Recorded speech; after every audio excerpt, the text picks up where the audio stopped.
पश्चिम द्रुतगती महामार्गावर वाहतूक कोंडी झाल्याचं चित्र आहे। वांद्रे ते बोरिवलीच्या दिशेने वाहनांच्या लांबच लांब रांगा लागलेल्या आहेत, त्यामुळे रस्त्यावरील खड्ड्यांमुळे वाहतूक कोंडी ही वाढलेली आहे।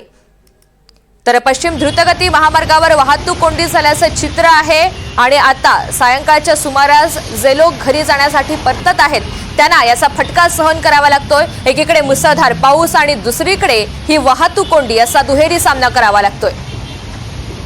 प्रतिनिधी आवेश तांदळे आपल्या सोबत आहेत, अधिकची माहिती त्यांच्याकडून जाणून घेऊयात। आवेश, गेल्या किती काळापासून वाहतूक कोंडी कायम आहे, सध्याची काय अपडेट आहे?